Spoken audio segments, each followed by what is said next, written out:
everyone is doing their level best to make this economic gardening concept it's grow very well. Especially we are not centralized within the capital city. It's one of the key aims we have as a country and the development bank to grow the economy and the contribution of GDP from every region, not only everything comes centralized from Muscat as a city. Tejarah Talks.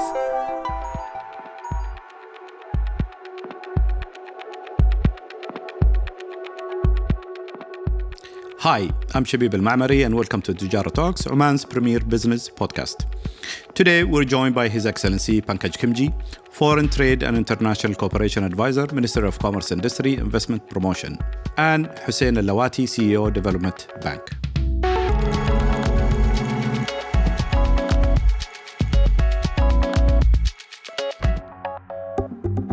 Over the past 10 years, Nodal has worked on some of Oman's most important digital transformation projects, including the InvestEasy portal and the Omani Census 2020. We've also been committed to developing local entrepreneurial talent through our Oman Talent Hub. With digital transformation playing a key role in Oman's Vision 2040, we're excited to see what's next for the country and how we can continue to be part of its journey. And I'd like to start with you, Your Excellency, if you could talk about the perspective of the ministry when it comes to economic gardening, and how do you see it fitting into Oman's current economic development landscape? Economic gardening is a brilliant concept. It's not only a concept, it's a reality.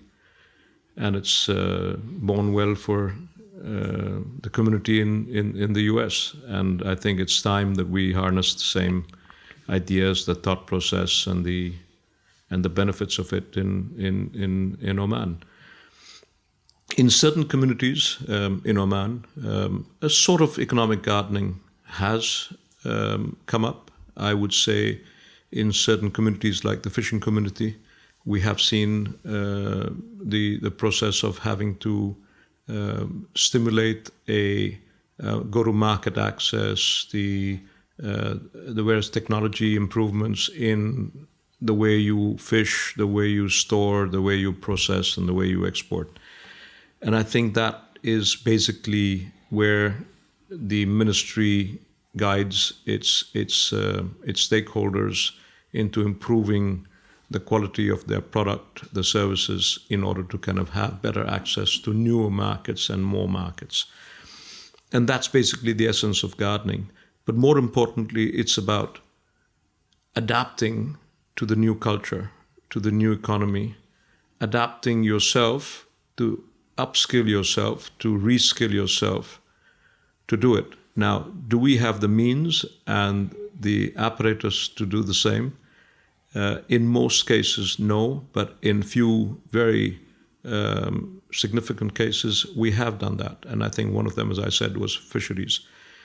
I think there is various opportunities available in Oman, and I think we need to work on these, but we'll talk on this as we go on. Thank you. Hussain, what does economic gardening mean for the development bank?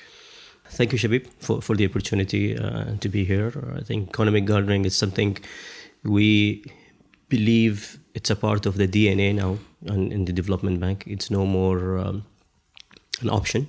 It's after the Royal Decree 84/2023, where the mandate of Development Bank was amended from the capital size to the ticket size and to the way how Development Bank should be supporting the economy. Though in another way it was advisory, but economic gardening is one of the initiatives Development Bank is kicking off internally, just to make sure that we are aligned to the expectations of the society and the country from the Development Bank. It's like His Excellency highlighted. It's not that something we are not doing as a country, and it's scattered, as I always say. Yeah. There is a lot of initiatives have already been kicked off. programs like Istidama and like I have an experience with the Agriculture Association when they have been actually doing a good job when it comes to the economic gardening concept. Just we may need to gather all the resources and these all good initiatives under a proper program like an economic gardening, and we can basically follow it and develop it according to the expectations where each region of the country requires. If we can carry on that thought, Hussain, and talk about stage two companies, why are they important to Oman's economic growth and diversification effort? And if you could shed some light on the development bank efforts with stage two companies. Well, stage two companies are those who are between 10 to 99 employees with a specific ticket size, differ from a country to other. But those are basically, in my humble point of view, those are the companies who passed from the initial stage of, from being a startups and managed to establish a name, a brand, or basically an identity, and shown their capability for moving to the second level, which of a high importance to the country. And I think if I look at the available data, these MSMEs are the highest contributor to the job creation in the country. If my memory goes right, I think more than 1.3 million of the private sector job creation been through basically the MSMEs sector or the segment we are talking about. So this sector it has a very important potential. It's very high potential. I mean, to move and to contribute to overall Oman Vision 2040 goals. That's why the Development Bank have gathered some specialized attention to those coming into the projects, financing, and comes to the expansion projects, working capital lines, and different advisory services. And we may not be able yet to cater the entire need and the requirements where this particular segment requires, but definitely it's of our key priorities, and we are now taking this economic gardening model as a pilot internally, and we expect the Development Bank portfolio should be minimum of 60 to 70% within the the phase stage two. 60 to 70%. 60 to 70% was the stage two companies. If we consider the next 5 years plan we developed internally. Phenomenal. Your Excellency, if we talk about different economies, a bit different than Oman, and specifically more towards Malaysia, stage two companies make about less than 20% of all companies, yet they contribute well over 60% of their national GDP. How is the stage two companies contribute to the diversification of economy, and what's the link with the Vision 2040 from your experience and the MSME sector is definitely the fastest and the most potential growth area. If you see just in the last 2 years, the amount of stage two companies registered in Oman has seen a substantial growth, and we have a growth of more than 10% in the stage two companies registering in the Oman Ministry of Commerce. We see over 100,000 companies have registered as MSMEs in the Ministry of Commerce, and that shows that the entrepreneurial spirit is back and well and healthy and kicking. So this is very encouraging. Now, all the more reason for economic gardening to start taking shape in Oman, because these MSMEs need a lot of nurturing, need a lot of guidance, a hand-holding, need a lot of support. And thanks to the Development Bank and other entities who really need to support it. Now, in order to support them, we see the in-country value program needs to move into another gear.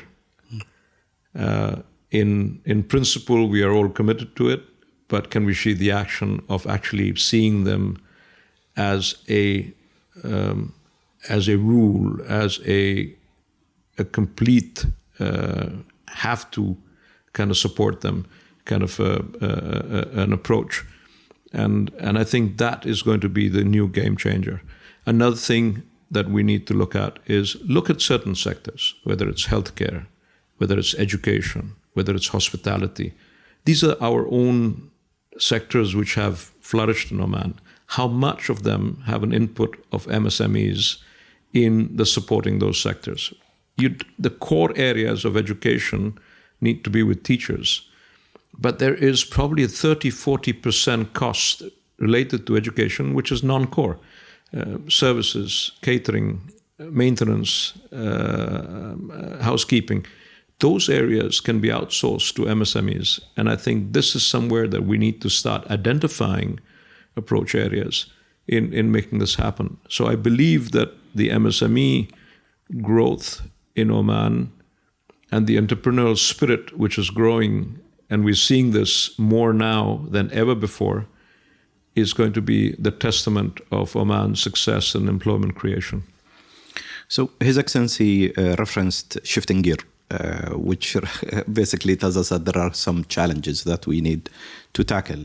What are some of the challenges, in your opinion, from the bank also? What sort of things that can be tackled to make economic gardening a reality? I think, as I said, Shabib, that's economic gardening as a concept. It's maybe not scattered once as a program like economic gardening, but a lot of initiatives are being already kicked off. I think it will be one of the important things that's basically gather all these efforts under one program. I think that will be one of the important things. Today, I really concur with His Excellency that there is many of basically initiatives are being kicked off. I named them in terms of associations, the Sidama program, SME Authority. Everyone is doing their level best to make this economic gardening concept. It's grow very well. Especially, we are not centralized within the capital city. It's one of the key aims we have as a country and the development bank to grow the economy and the contribution of GDP from every region, not only everything comes centralized from Muscat as a city. I think the challenge is that there is many programs. Everyone is doing his with a good faith, good intentions, but it's not coming under a proper structured program. I think that's one of the challenges. The second challenge which I face personally from a development bank prospect is the availability of data. Now the data, I think that the data. If having the data, it will help us to put our time and effort and energy in the right direction. Put our resources in the place where it really required the support, or give us the quick wins where the country is looking for. I think we have some challenges when it comes to the data and the accuracy of the data.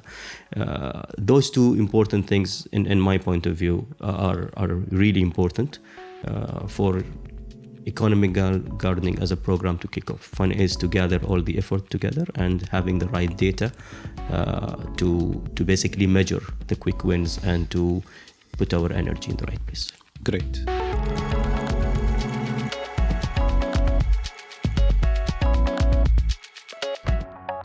Your Excellency, what role can the government play in addressing potential barriers to the successful adoption of economic gardening program in Oman?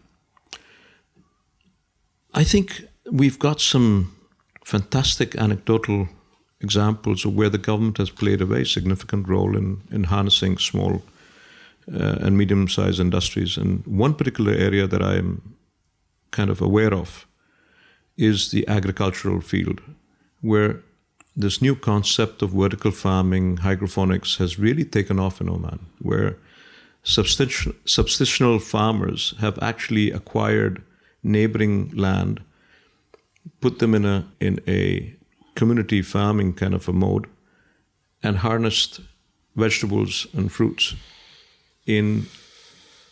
with keeping technology in mind. So the government has been able, the Ministry of Agriculture through its research departments, has been able to support them with technology. Not just that, they also help them pick up the produce and even guide them into the market areas where they have access to market. Now this, I think, program, and I was amazed that it even present in the remote areas like Jalan, and North Patna, etc. So I was very amazed that this is actually happening, where they have field representatives actually going out, meeting the farmers, taking measurements, helping them do soil and water analysis.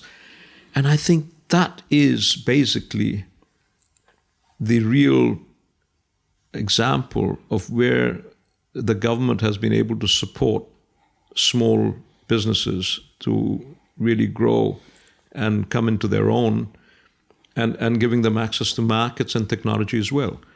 The other area that we need to look at, and I think I really like to point out, is the Ministry of Social Development, where they actually work with women sitting at home in rural landscapes, where they're asked to go and reinvigorate the local handicraft industry, whether it's weaving baskets, making artifacts, but adapting them to current trends and fashion statements, and making them in a way that are appealing to the next generation and the fashion conscious. I think that is, again, taking off very nicely, whether it's weaving baskets and weaving with palm fronds, or weaving with various other raw material. I think they've become very conscious, and they've become very proactive in the way that they're going around and approaching communities to adapt. And these are the kind of nationals in our society that need, who've been homemakers, who are now becoming homemakers and contributing to a particular small industry, which is the handicraft and pottery industry. I think this is where it has also come. It's the same thing has happened in the pottery side as well, that the pottery industry of, let's say, a Bahla or a Nizwa has suddenly come to life and come into the industrial zone of Rosail, and manufacturing them a little more in an industrial manner, in a more structured approach, and marketing them not just within the country for souvenirs, but more for now a part of the homeware. And I think that is a testament of the fact that where government and small businesses are actually coming together to make something work. I think that's something which is really encouraging, and I believe the same can work in other sectors as well, whether it's mining, whether it's the construction industry, etc. I totally agree with you, and I think there are many also global examples that we can learn from. One recent study showed that over 240,000 jobs got created when e-commerce got introduced into the UK, and amazing. I think we have that opportunity also to link these micro businesses to the overall global phenomenon that's called e-commerce. I think I want to add to what His Excellency said. I've just gone through a very similar example where I've seen how the ecosystem works very perfectly when there is a will and intention and there is a proper processes. There is a specific vegetable where that data shows that the import is basically 80% or maybe 70% than our local demand. And we found that we know Oman has the infrastructure, we had the weather required for growing that kind of a vegetable, and we have, alhamdulillah, plenty of land. Okay, and we have, at some level, the water resources are also available. So the Ministry of Agriculture, they have, in collaboration with the Ministry of House, and have identified a proper places, lands, where are ready for growing such kind of vegetables. Within the local community in that area, they made a company, and it's a local community company. It might not defined as a local community company, but it's a company where there is a many shareholders within the region are basically invested in. They identified, they have some of the farmers. Agriculture Association have actually been doing the supervisory part and the gardening part, if we took the economic gardening as a concept. Development Bank is coming in to do funding. The infrastructure is required to do the proper funding required during the season where they grow this specific kind of a vegetable. And there is a government-owned company who's buying the entire outcome of the season, and they take the responsibility of distributing it in the market. And they are basically who is, after the season ends, going to make the payment to this particular company, and that company will be making the payment to the development bank account against the loan. So if you look at it, what development impact are we talking about in the entire region? We are breaching the import gap. We are doing the self-sufficiency. We are creating jobs. Definitely, if the entire infrastructure require Omani farmers, require some people to be working on. There is actually, beside the job and the self-sufficiency, is basically you are doing this food security also. It's one of the important aspects, I think, if you look at it as the current situation. So this example shows the end-to-end, and I think it's led by the government, starting from the scratch all the way to securing the cash flow. Wow. It went into the complete, basically a cycle. And such examples are live we have. We maybe not been able to showcase it properly to the public, but many of such cases are available. And this, I think, it is one of the good, important routes the government is taking now. Your Excellency, I think this is one example of many, and I'm pretty sure it's not an ad hoc example. No. There are strategy behind it. Could you share, please, what are different strategies and policies do you need to see taking place here to support economic gardening so SMEs can take off in Oman? See, I think one of the best examples where a government strategy has worked is in the tourism sector, where homestays have been now actually regularized, and the Ministry of Tourism actually goes and gives them a certificate to say that, yes, you are a qualified tourism entity to start actually officially receiving guests.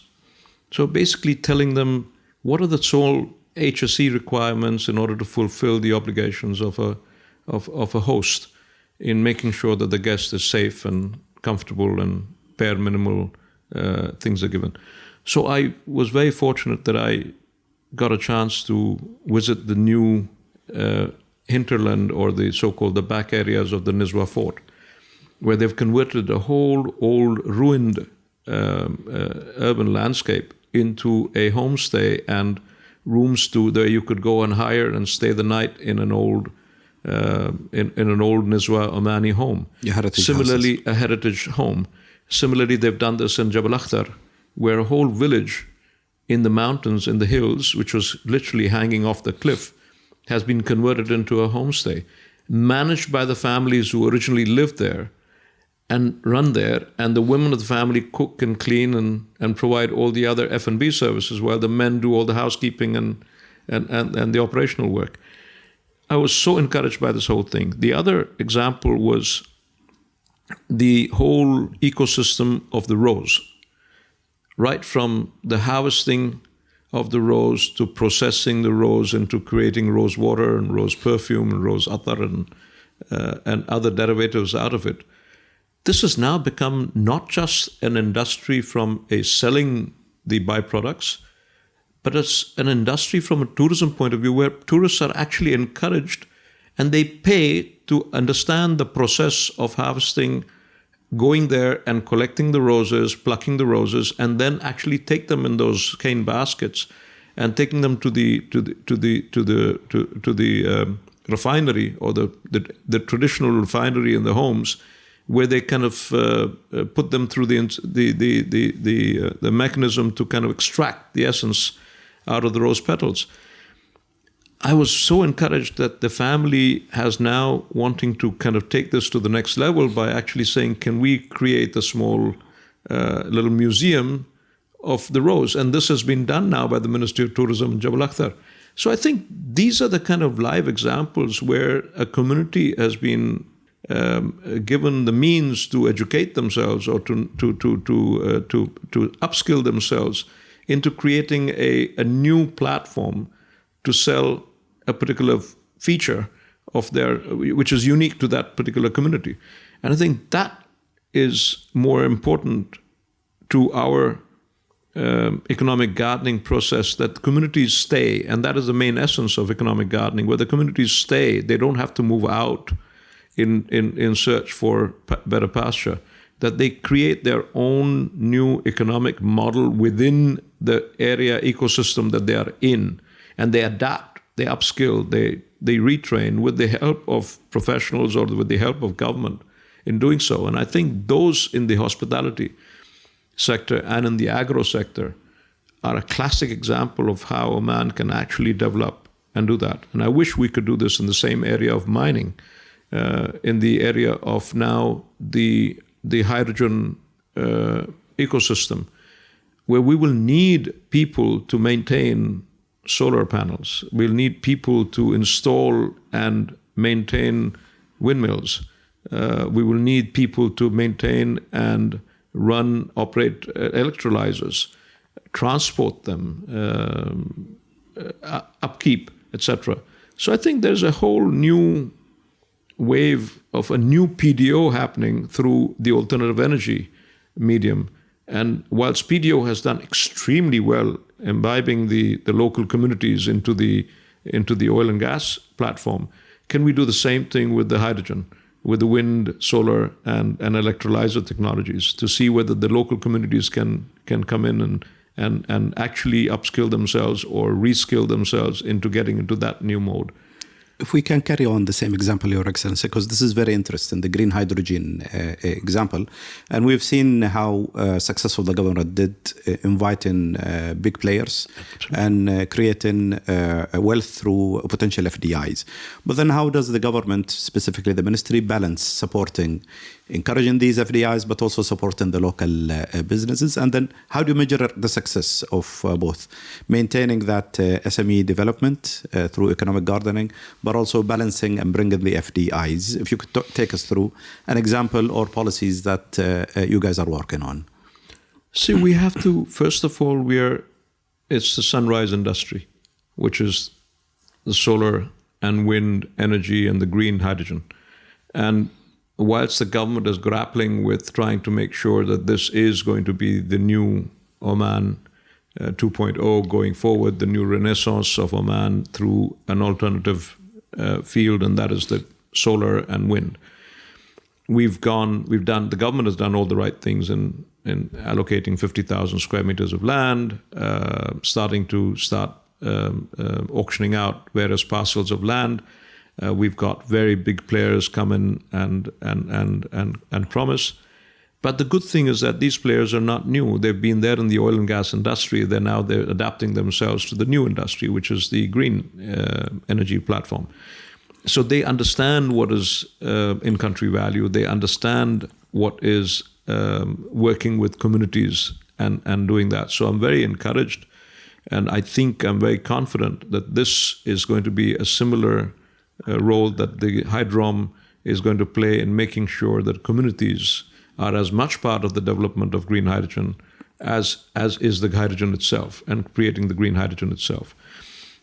More importantly, as we go into the green hydrogen, the essence will be in how much of that green hydrogen we're able to get downstream industries and small businesses to use that green hydrogen to manufacture products and offer services.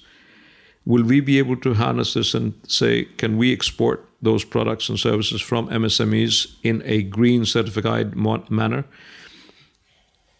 We need to identify those opportunities as we go forward.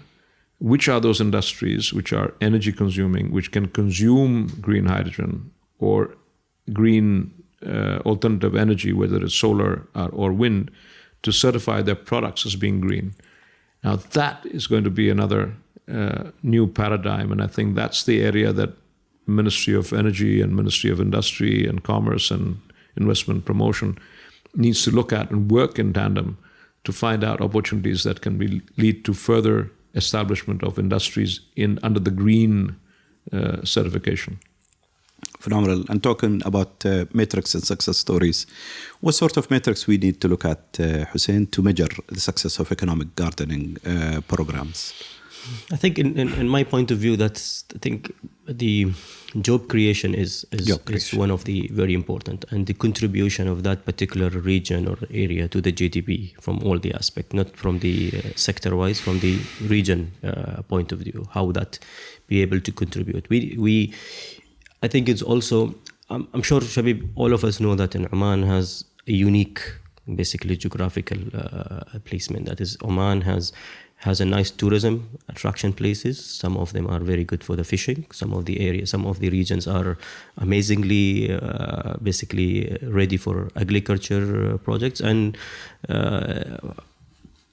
industrial areas which gives you an advantage of the logistics. So you name it. I think an economic gardening kind of a program will assist us to grow within the country in a regions where it has its own speciality. There is a free zone. There are some areas are good for free zone, so we have to focus on that particular area in that particular region. We need to focus in the businesses which are being complemented with the free zone.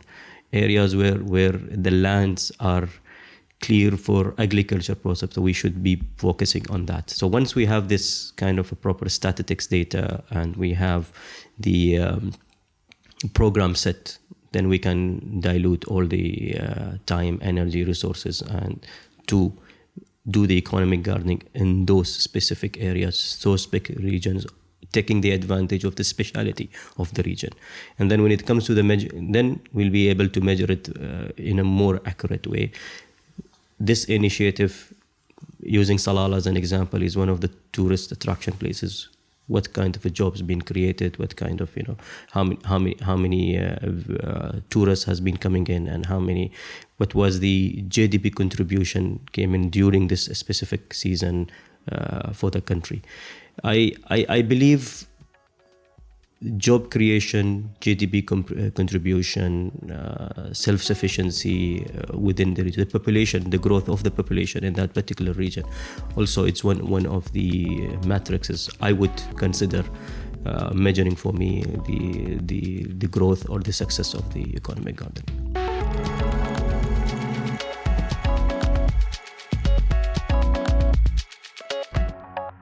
As we wrap up this phenomenal episode, any final thoughts, Your Excellency? Let's start with you. I would really like if we as a government and as a community can identify certain sectors which are natural to our communities. I would say mining and the whole industry that goes with it, whether it's logistics part, whether it's the actual mining part, whether it's the processing of the products is concerned. Can that be really incorporated under a economic gardening model and seeing whether this can work?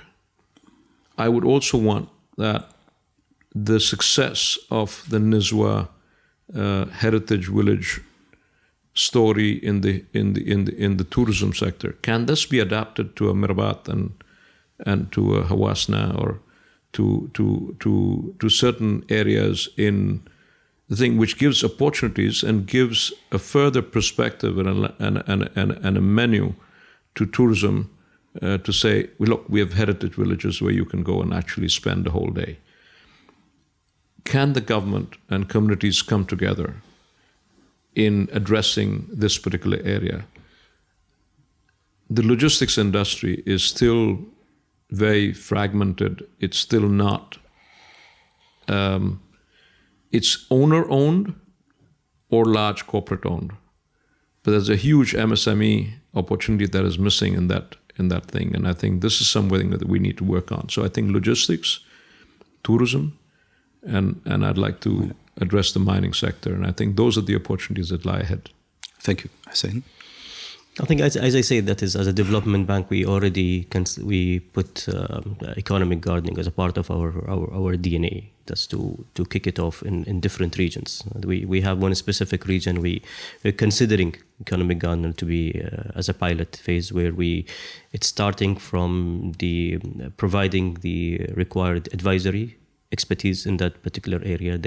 The milestone we wanted to have enhanced number of population coming into that particular region. We wanted to have the amount of businesses, number of SMEs and MSMEs to increase in that area by providing some sort of financial solutions from that asset. We coming and providing all sort of required information and data and studies, I would say the feasibility studies on a different scale, for the people within the region to come up within opportunities within the region to grow.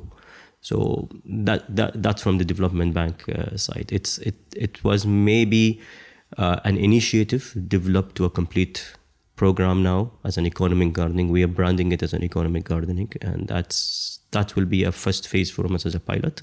And then if after measuring it for a short to medium term, if we got the outcomes which we are expecting from it, and then we should be kicking it off in a different regions within the Sultanate. The easier part for development bank, that such kind of programs scattered within different initiatives. What we're going to do, we're going to take the advantage of bringing all together under one umbrella, and we program them in a way, and we should be kicking them off officially anytime by the last quarter of the year or maximum first quarter of next year, inshallah.